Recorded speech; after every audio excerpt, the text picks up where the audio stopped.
एक समय की बात है। एक छोटे से गांव में एक बुजुर्ग महिला रहती थी। उसका नाम राधा था। राधा बहुत ही दयालु और सहानुभूतिपूर्ण थी। वह बहुत गरीब थी, लेकिन उनकी गरीबी उनके स्नेह और दया को कभी कम नहीं कर सकी। राधा का एक ही बेटा था, जिसका नाम रामू था। रामू किसी नगर में नौकरी करता था और अपनी माँ से भी बहुत प्यार करता था।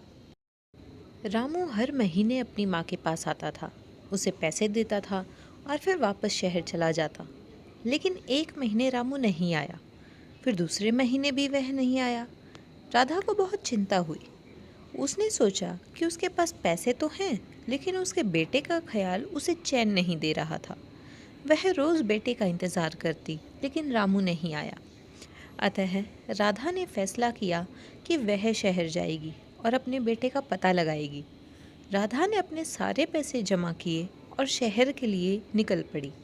शहर में पहुंचकर उसने अपने बेटे को ढूंढना शुरू किया। दिनों बीत गए, लेकिन वह अपने बेटे का पता नहीं लगा सकी। उसके पास पैसे भी खत्म हो गए थे। राधा की चिंता बढ़ गई, लेकिन उसने हार नहीं मानी। एक दिन वह एक दुकान के सामने बैठी थी और रो रही थी। दुकानदार ने उसे देखा और उसके दुख का कारण पूछा। राधा ने अपनी कहानी सुनाई। दुकानदार ने उसे उसके बेटे के बारे में बताया। रामू ने एक हादसे में अपनी जान गंवाई थी। राधा यह सुनकर टूट गई।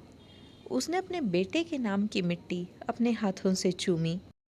उसकी आंखों में आंसू थे, लेकिन उसके मन में एक आशा थी। उसने अपने बेटे को खोने के दुख को स्वीकार किया और अपने गांव लौटने का फैसला किया। राधा की कहानी हमें यह सिखाती है कि जीवन में कठिनाइयाँ आएंगी, लेकिन हमें कभी हार नहीं माननी चाहिए। उसकी कहानी हमें दया, सहानुभूति और प्यार की शक्ति के बारे में भी याद दिलाती है। तो कैसी लगी आपको हमारी कहानी? अगर अच्छी लगी तो अपने चैनल कहानी निकिता की ज़ुबानी को सब्सक्राइब कर लें और बेल आइकन को प्रेस कर लें, ताकि नई नई वीडियोज़ की नोटिफिकेशन आपको मिलती रहे।